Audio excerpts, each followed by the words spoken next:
Good evening, everyone. Good evening. Hopefully you can't hear anything. All right, I'll just speak very loudly until, and then I'll run upstairs and make sure that it's on so you can hear Heather.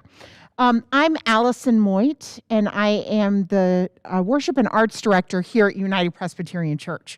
And for the last 3 weeks, we have had the honor of listening to Heather perform this concert. And if you are a musician, then you know that every week is different. Every time you come into a space and perform or play or make music, you bring a lot with you. And it has been such a joy of mine to listen to a very different concert every night for the last 3 weeks, even though Heather has played the same repertoire.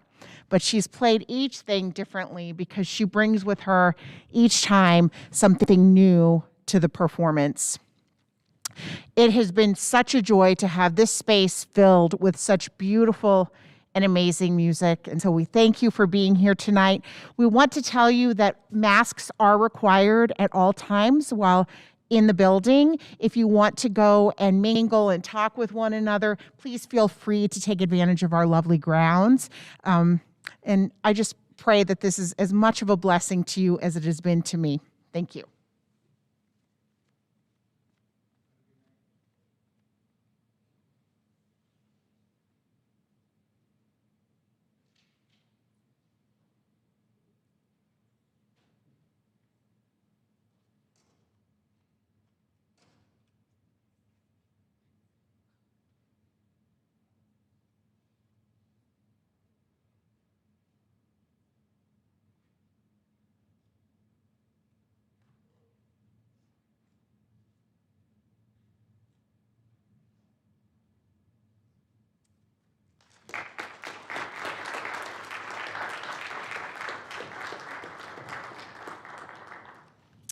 Good evening. It is wonderful to have each of you here tonight. I just want to give everybody a moment to come into the room because I know that for some, this might be the first time being in a room with other people in a long time. So let's just take a minute to bring ourselves into the space. Also, just to give a voice to some of the things that we're carrying with us. There have been some really difficult things just this last month, but even in this last week, some very, very difficult things. A friend of ours, and I think that some of you know her, lost her 3 or 4-year-old on Monday earlier this week because of a pool accident. And because she was special needs, this is going to be extremely difficult for that family. My own story, I can relate to what that feels like. And it was just a reminder for me this week to, again, wrestle with why it's important to do this concert. The reason behind this concert is to share something that I found, to share love and joy and hope. And I believe that right now, it's not just this week, it's not just this month, but given the context of the last year, right now we need those things more than anything else. And my desire tonight is just to share what I have found with you. So this is my story. I wanted to share my story, and it has taken me 4 weeks to sort of pinpoint exactly what it is that I want to say, and it's probably not going to come out right, and that's fine. But I will try. My own unique experience was that I naturally had an affinity to music and was predisposed to being talented in the realm of creative arts as probably an infant or a newborn or in the womb. And so I started playing and taking formal piano lessons when I was 5, and but I was already at the piano before that. And very quickly, my teacher and my parents recognized that there was a large amount of gifting, and so I started doing competitions right away. Maybe like at 7, I think, was my first competition, and won that, and that was just a regional, and was just on the fast track for performance and for learning and excelling, which is a beautiful and lovely thing. So this is not, my desire is not to put down learning that at all. But simultaneously, I experienced a lot of rejection as a child in school. Maybe it wasn't, but maybe that was just my experience. I felt insecure. I felt like I did not belong. And I started at a very young age to use performances at the piano to boost my self-esteem and to build my ego and to earn acceptance. And at a very young age, things became warped for me. I continued on that fast track with a lot of ambition because I needed it, essentially, because that was how I was getting what I needed. And yeah, I don't know, I'm not sure psychologically what was going on. Maybe I was developing a personality disorder. I don't know, but definitely had trouble with friendships and relationships. And I also was brought up in the church, and so I knew what it was to follow Jesus, and that meant a lot to me personally. But I think where things switched for me was about 8 years ago. I had an experience that changed me from the inside out. It was an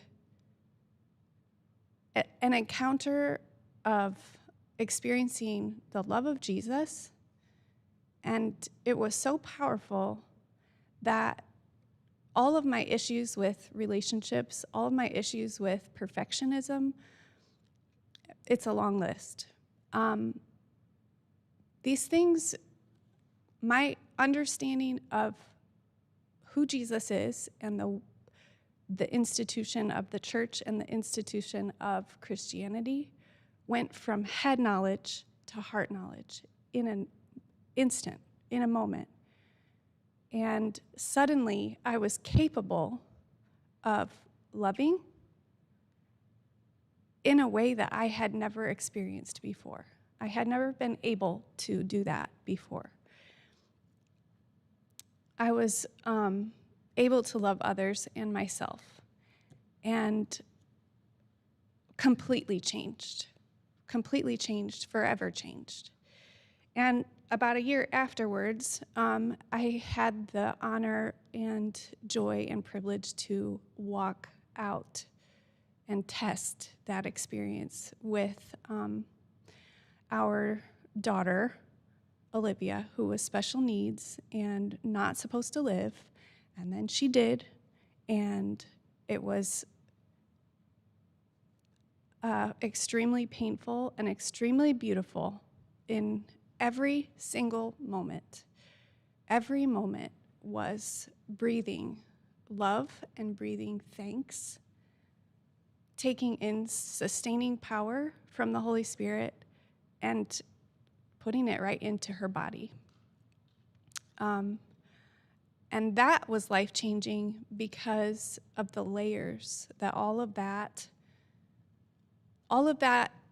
head knowledge and even the heart knowledge that I experienced a year prior to, it was learned on such a deeper level, having to then practice it out in a life or death situation that went on for 14 months. So it is now 5 years after she passed away, and during the 5 years, this past 5 years, I returned to music for the first time in a long time, and suddenly my head knowledge of music was coming from a different place. Like, I hadn't played the piano in a really long time because having kids, it's really hard to,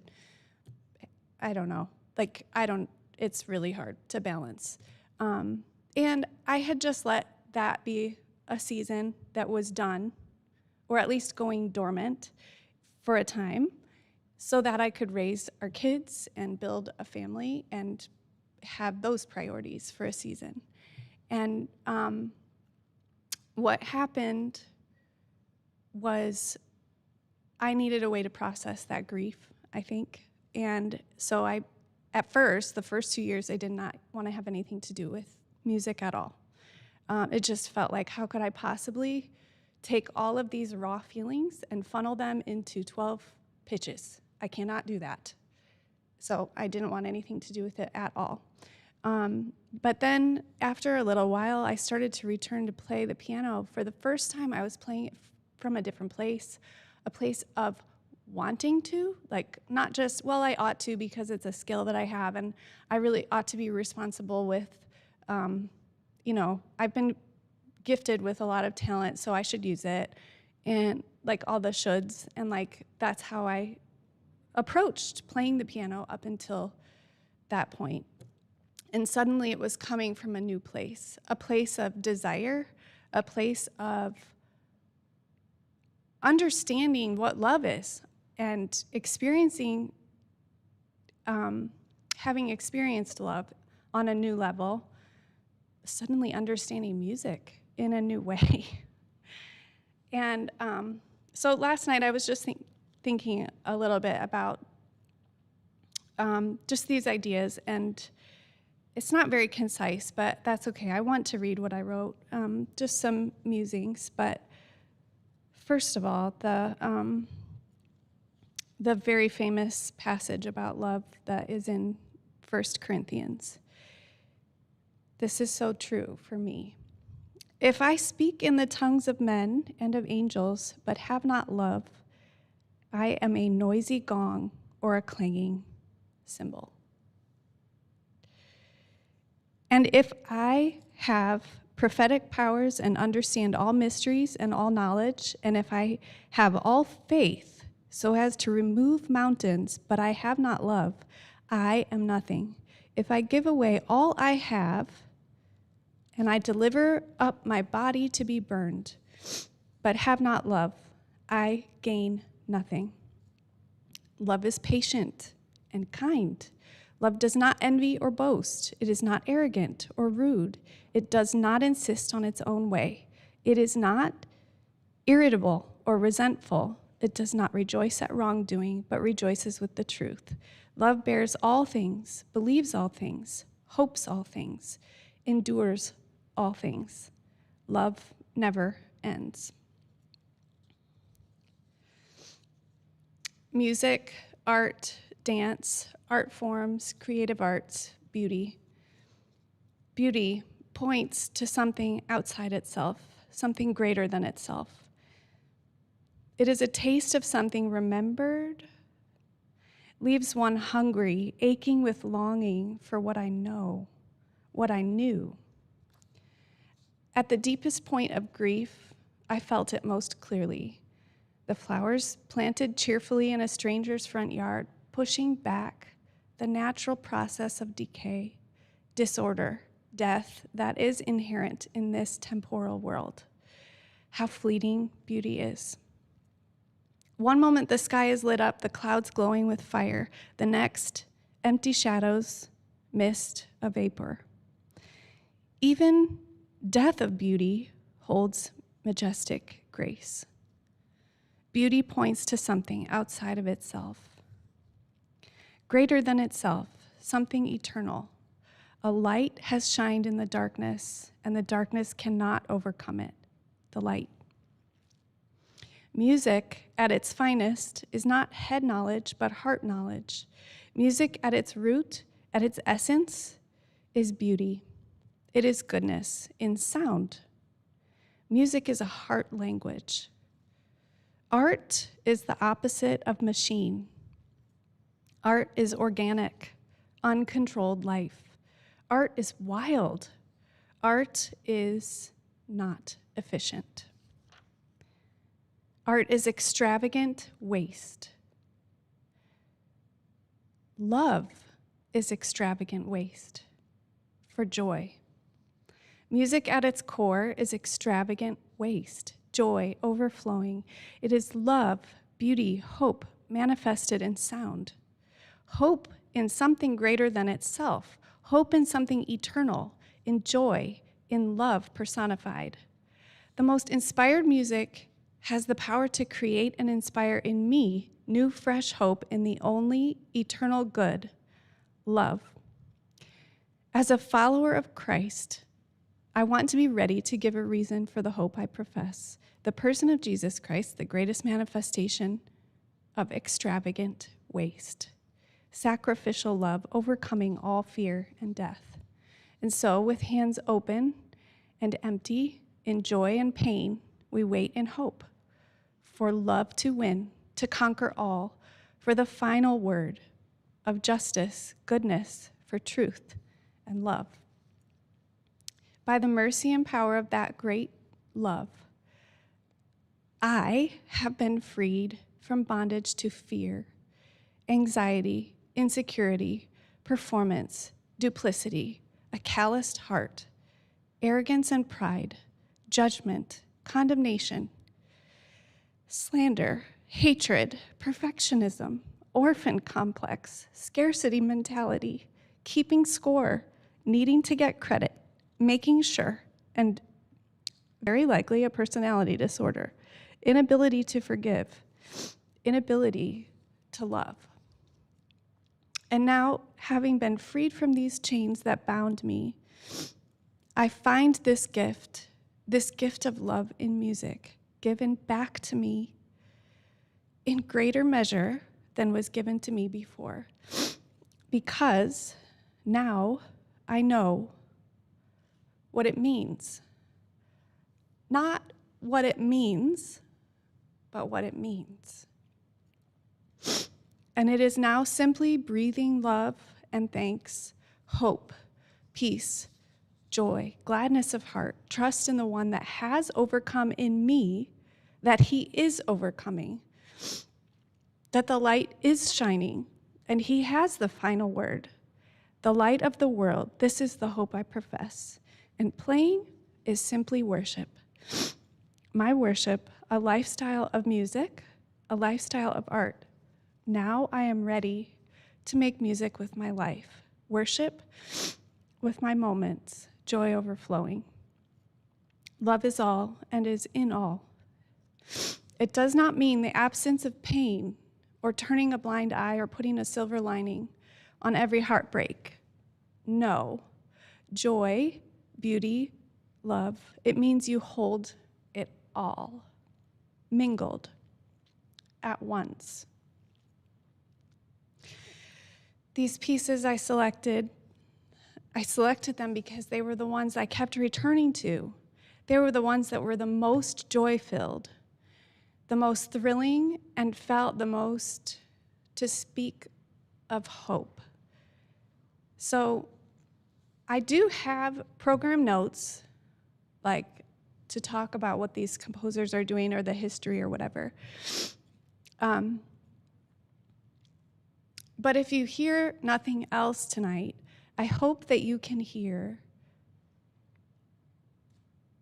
that love encounter that I experienced coming through me, carried on my voice, carried out my fingers, onto the keys, vibrating the strings, resonating, sending physical waves through the air of love. It's mystery. I will never understand how music works. How can a physical thing make you feel something? I don't understand it. There is mystery involved. And so my hope is that somehow tonight, that my story is what you will hear, not just my story, but that you will hear a story being told through every note.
Thank you. So, sorry, there's something.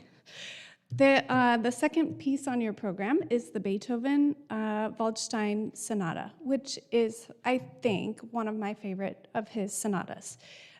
Definitely one of them. I think it is my favorite. The reason that I love it is, well, for one thing, it's in C major, and that's like the best key. And the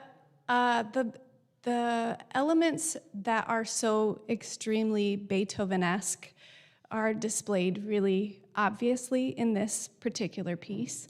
Allegro con brio, that means with fire.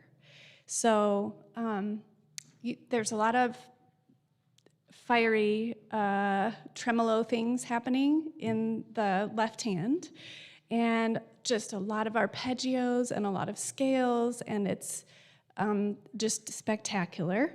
But also the second theme in the first movement, the second theme that comes in, just is so almost church-like. It's very, it just feels like a moment of inspiration or something. The chords that he uses, typical Beethoven, lots of 1, 4s, and 5s. Those are the primary colors of music. And the third movement especially, there's a section that is just so incredibly gratifying to hear it, just to hear what he's doing with the chord progression. I want to add the second movement, the introduction, is an introduction to the third movement. So it sounds like it's all one. It elides into the third movement.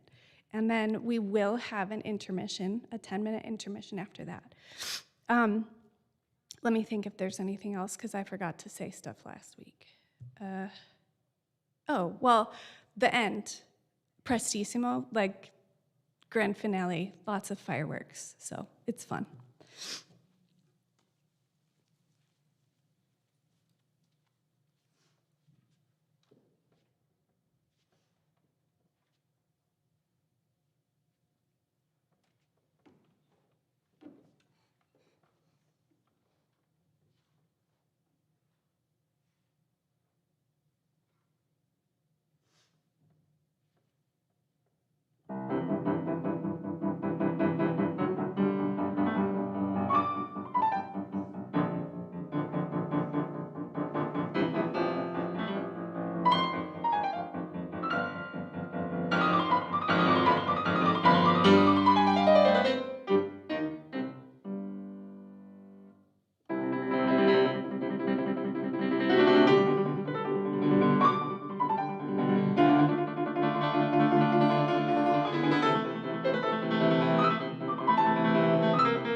I hope you guys are enjoying the concert so far. I think I'm warmed up now. I wasn't before. Now I am. So the third one on the program here we have is Brahms, and this is such a cool piece. It is, I think, there's a musicologist who called it one of the top 6 variations in fugue, which variations on a theme, like top 6. I don't know why he did that, but it makes it in the top 6, so you know. It's based on a theme by Handel. Handel is one of Bach's contemporaries from the Baroque period. And so the theme is about 16 measures. I think it was 16 measures, and it'll be stated first. And then there are variations following. So Brahms took Handel's little idea and kept the format, so the bass line and the chord progression. He fiddled with the melody, and at times changed it from major to minor. So he was definitely stretching it, but each variation is unique and has its own personality, its own maybe pictures, definitely its own sonority, personality. Yeah, they're unique, and that is why I love this piece, because there are 25 variations, so that's a lot, or maybe it's 24, 25. But they're each so imaginative, and the skill that Brahms displayed in composition is fascinating to me, because you will hear the theme. So he came up with all, it's fascinating. And then the final is a big dramatic ending. It's a fugue, another fugue. We had one in the Bach tonight. This fugue is 4 voices, and the subject of the fugue is just 2 notes back and forth, B flat, C, da da da da. That's the whole subject right there. And then he takes it and builds this entire massive fugue in 4 voices off of that. The end is fantastic and reminds me of church bells ringing out over a city. Like, I picture maybe like 19th century, like late 1800s London or something. It just sounds like so many bells ringing on top of each other. And the sound just builds and builds and builds.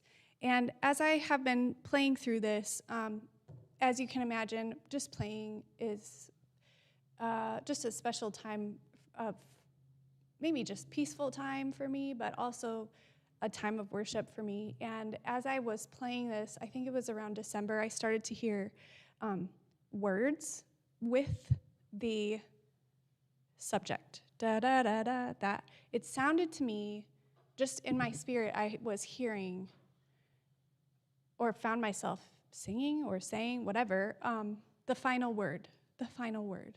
And so at the end, when you start to hear that, just given our circumstances, like, to me, that is what that's saying. It is saying he has the final word over all of this, all of it. So,